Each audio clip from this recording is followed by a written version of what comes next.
In this video here, we're going to take a look at connected particles. So if a system involves the motion of more than one particle, the particles can be considered separately. However, if all parts of the system are moving in the same straight line, then we can treat the whole system as a single particle. And just note then that particles need to remain in contact or be connected by an inextensible rod or string to be considered a single particle. And Newton's third law is useful when solving problems on connected particles. So don't forget then that Newton's third law states that for every action there is an equal and opposite reaction. And this is useful then because this means that when two bodies A and B are in contact, if body A exerts a force on body B, then body B exerts a force on body A that is equal in magnitude and acts in the opposite direction. So in terms of an introduction here, we don't need too much more, right? I think the best way to demonstrate this is just work through a couple of practice questions. So let's get started then with question 1. So let's just get started then with question 1 here. So for this question, we have a light scale pan that is attached to a vertical light inextensible string. The scale pan carries two masses, A and B, where the mass of A is 200 grams and the mass of B is 400 grams. And we're also told then that A rests on top of B. We're then told that the scale pan is raised vertically using the string of acceleration of 0.5 meters per second squared. So for the first part of this question, then part A, we just want to find the tension in the string. So for part A then, as we can see with this question here, right, we weren't given a diagram. So the first thing that we need to do here is just draw our own diagram. So we have a vertical light inextensible string, like so. And attached to this string then is a light scale pan. That's going to look, say, something like this. Okay. Doesn't need to be perfect, by the way, just so we can visualize the problem. And the scale pan then carries two masses, A and B, where A rests on top of B. So at the bottom then, we have B here. And on top of B, we have A. Okay. Something like this. Now, what we also need to include here as well is the relevant forces. So we have tension in the string here, as we can see with part A, right? So tension in the string, that's T newtons. Now don't forget then, the mass of A is 200 grams, so the weight here is 0.2 g. And we also have the mass of B, which is 400 grams. So in that case then, the weight there is 0.4 g. Okay. And don't forget the acceleration as well here. In that case then, we have 0.5 meters per second squared there. Okay. So we now have everything that we need then to answer part A, part B, and part C. So starting off with part A then, well, we want to find the tension in the string. So to do that here, all we're going to do is resolve vertically. So resolve vertically here, taking upwards as positive. And we also need to use them. And we're going to use then F equals ma. Okay. So resolving vertically here, taking upwards as positive. The only force acting upwards here is the tension. So we get T minus now the forces acting downwards. So that would be 0.2 g and 0.4 g. We get T minus 0.2 g there and minus 0.4 g. And this is all equal to the mass then, which in this case would be the sum of the individual masses here. So that's 200 grams plus 400 grams. So we get 0.6 there for the mass. And then we times it here for the acceleration, which is 0.5. Okay. So at this point here then, let's just simplify both sides of this equation here. So on the left-hand side, we get T minus 0.6 g. And this is equal to 0.3. Okay. And to finish with here then, T is equal to 0.3 plus 0.6 g plus 0.6 g there. Just put this here then into your calculator. And if you do this correctly, what you should get here is 6.18. So 6.18 And given that we take G here as 9.8, in that case then what we should do here is round this solution to two significant figures. In that case then, the tension in the string, or tension in the string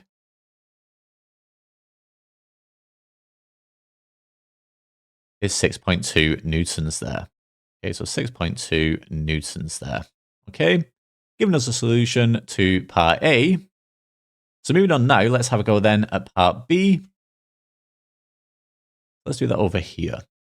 So for part B then, we want to find the force exerted on mass B by mass A. So what we're going to consider here then is mass A. So let's just quickly draw a new diagram here. So this is for mass A. As you can see, my diagram is not the best, right, but it doesn't really matter too much. So for mass A then, the mass here is 200 grams. And this is for A. Okay. So what forces can we include here then with this diagram? Well, we've got the weight here acting vertically downwards. We've got the weight here acting vertically downwards. So that's going to be 0.2 G here, or 0.2 G newtons, whichever you prefer. What else do we also have here? Well, we also have a normal reaction. Okay, so acting vertically upwards here then, we have R subscript A. Okay, this is the normal reaction at A. And don't forget then we also have the acceleration. Okay, again, 0.5 meters per second squared there.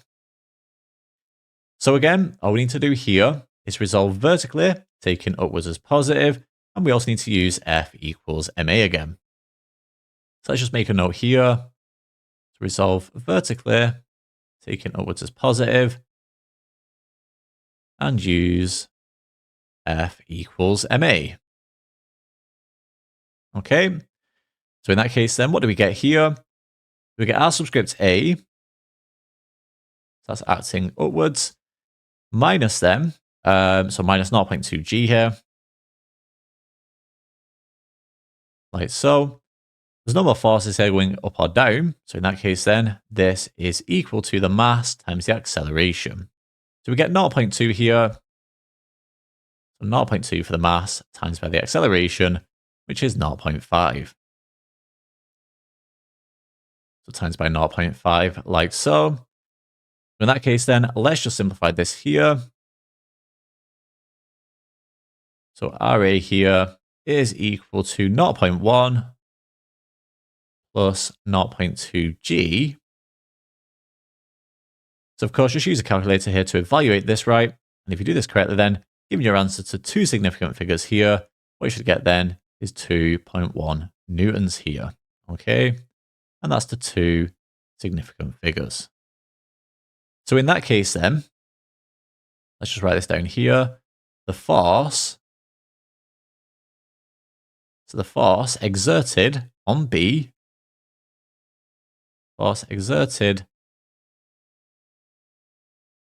on B by A is 2.1 newtons. Okay, and there we have it. That gives us the solution to part B. And then finally, to finish with here, for part C, we want to find the force exerted on mass B by the scale pan. And by the way, this is acting downwards here. I should just mention that as well. 2.1 newtons downwards. Okay. And then finally here, we have part C. So as we just mentioned, right, we want to find the force exerted on mass B by the scale pan. What we're going to consider now is the mass B. So again, let's just draw a new diagram here, like so. So the mass then of mass B is 400 grams. This is for B here. So what relevant forces do we have here? Well, we have the weight then. That's 0.4 G in this case because the mass is 400 grams. So 0.4 G. Now we do also have another force here acting downwards. That would be the force here from part B, right? There's 2.1 newtons because this force here was acting downwards. So that's also acting on B. So in that case then, let's include that on our diagram here. That's 2.1 newtons there. We do also have the acceleration here again. That's 0.5 meters per second squared. And we do also have a normal reaction here for B. Okay, so that's R subscript B there. Okay, and again, all we're going to do here is resolve vertically, taking upwards as positive, and we also need to use F equals MA again. So if we resolve vertically here then, what would we get? So we've got our B here. So RB minus them, 0.4 G. So 0.4 G minus 2.1 newtons. Oops, so I'll just write minus 2.1 there. I don't know why I'm including the newtons, just ignore that. And that is equal then to the mass times the acceleration. So the mass here is 0.4 times by the acceleration, which is 0.5. Okay, let's just simplify this here then. So in that case, R subscript B here, the normal reaction at B is equal to 0.2 plus 2.1 plus 0.4 G. Okay, and again, all you need to do here is just use a calculator. So in that case then, what do we get here? So put it into your calculator, round it to two significant figures, and what you should get here is 6.2 newtons. Okay, so in that case then, let's just quickly summarize what we found here. So the force exerted on B by the scale pan. So the force exerted on B. The force exerted on B by the scale pan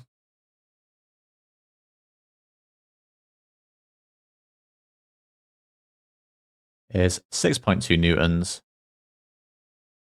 And in this case here, this will act upwards, right? So this is 6.2 newtons upwards. I'll run out of room a little bit here, but you get the idea. Okay. And there we have it then. So that gives us the solution to part C. And that gives us the solution then to the very first question here, question 1. And let's just have a go now at the very last question here. So we have question 2. And for question 2 then, what we're given is two particles, A and B, of masses 12 kilograms and 8 kilograms respectively. Now they're connected by a light and extensible string. We're then told that particle B hangs directly below particle A, and a force of 220 newtons is applied directly upwards, causing the particles to accelerate. So for the first part of this question then, part A, we just want to find the magnitude of the acceleration. So for part A then, and for question 2 overall, given that we weren't, given a diagram here for this question, let's just start by drawing our own diagram. Okay? You don't have to, but I do always think it's very helpful for questions like this involving forces. So what we've got here then is two particles where particle B hangs directly below particle A. So what I've got here then is particle A there, and we also have particle B directly below this. Let's say here. Okay. So they're connected then by a light and extensible string. So I've got my light and extensible string here, like so. Something like this here. Okay. Like so. So this here then was B, and this here was A. So what I've got here then is a force of 220 newtons applied directly upwards. So that's this force here. That's 220 newtons there. Hopefully nice and obvious. Now with each particle then, we do also have the weight here. So for A then, given that it has a mass of 12 kilograms, the weight here is 12g. So 12g acting vertically downwards like so. And then the same applies here to particle B, right? Which in this case has a mass of 8 kilograms. So the weight here then would be 8g. Like so.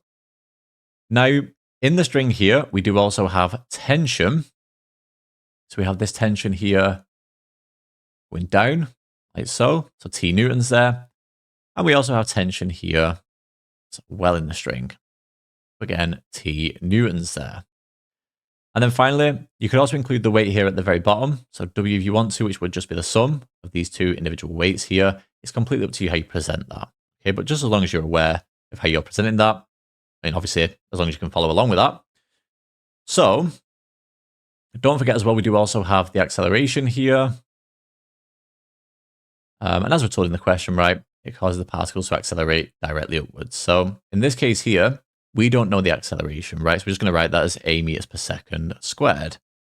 So a meters per second squared there. Okay. So what we're going to do here then is resolve this as a single system. So for part A then, if we want the magnitude of the acceleration here, given that it's going directly upwards, right, or it's accelerating directly upwards, I'm going to resolve them vertically upwards, or resolve vertically, taking upwards as positive. So resolve vertically here then, taking upwards as positive. And don't forget here as well, we do also need to use F equals ma. And we use then F equals ma.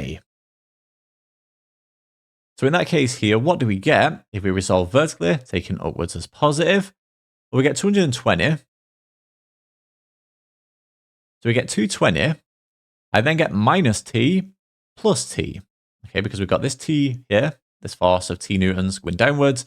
We also have this force here of t newtons going upwards. So I get minus t and plus t, which clearly they'll just cancel anyway. We also have then minus 12g and minus 8g here because they're both going downwards or vertically downwards here. So minus 12g and minus 8g. Okay. I've run out of room a little bit here. Hopefully I can just about fit this on. And this is equal then to the mass times the acceleration. So the mass here is the sum of the two individual masses. So that's 12 plus 8, that's 20. Then we times it by the acceleration, which is just a here. So this is equal to 20a. So that is all equal then to 20a, like so. So let's just simplify here then. On the left-hand side, I've got 220. Minus t plus t, they just cancel. We have minus 12g and minus 8g. So altogether then, on the left-hand side, we've got 220 minus 20g, like so. And this is equal to 20a. Okay. Now we're looking to find the magnitude of the acceleration, right? So basically, we just want to solve for a. So in that case then, taking g as 9.8 here, what we get then is 20a is equal to 220 minus 196. And therefore, in that case, then a is equal to, so I'm going to do 220 minus 196 divided by 20, which is just the same then as 24 over 20, which gives us 1.2 meters per second squared there. So 1.2 meters per second squared there. Okay, and there we have it then. So that gives us the magnitude of the acceleration, giving us a solution to part A. So now for part B then, it wants us to find the tension in the string. So for part B here, all we need to do is just consider either particle A on its own or consider particle B on its own. It's completely up to you, by the way. It doesn't matter which one you choose. And a good way to kind of check your answers to do, for example, consider particle A first, and then do the same for particle B. It's a little bit more work, but it kind of verifies your solution. So let's choose A here then. So for A here, what do we have then? I've got this force here of 220 newtons acting directly upwards. So for A here then, we have 220. So what I'm doing here then is resolving vertically, taking upwards as positive, and using F equals ma. So we have 220. In fact, let me just write this down. So resolving vertically upwards here, taking upwards as positive. We have 220. There we go. We got there in the end. So 220 minus them. I've got the weight here. So minus 12g. And we also have this force here of t newtons. So minus t then. Okay. And this here then is equal to the mass times the acceleration. Well, we deduced then the acceleration in part A, so that's 1.2 meters per second squared. So what I've got then is the mass, which is 12, times by the acceleration, which is 1.2. Like so. So all we need to do here, right, is just use a calculator. So in that case, then, what do we get here? So t will be equal to 220 minus 12g minus 12 times 1.2, which is 14.4, so minus 14.4 there. So again, just put this into your calculator here. And if you do this correctly, then what you should find here for t is we get 88 newtons there. So t is equal to 88 newtons. So again, like I mentioned, right, it doesn't matter which of these two particles we choose, whether that be A or B. And to check your answer then, let's just verify this for particle B. So for B then, what do we get here? So again, all we're doing is resolving vertically, taking upwards as positive, and we do also need to use F equals MA again. Resolving vertically here, taking upwards as positive. In that case then, we have T here, that's the only force acting upwards. So T minus 8g, that's the only force acting downwards, so T minus 8g is equal to the mass times the acceleration. So the mass here is 8, we times it by the acceleration of 1.2 meters per second squared. So 8 times 1.2, so in that case then, T is equal to 8 times 1.2 plus 8g. So altogether here then what we get is 9.6. We get 9.6 plus 78.4. Add those together. What we get here then is 88 newtons again. And notice here then, that's the exact same, right? So T is equal to 88 newtons there, verifying our solution. Okay. So there we have it, right? That gives us the solution to part B. Just worth mentioning that you don't need to show this for B as well, or show it for A if you did B to start with. You don't need to repeat it twice. This was just to verify our solution. Okay. But there we have it then. That gives us the solution to the very last question, question 2. And that brings the end then of this video here on connected particles.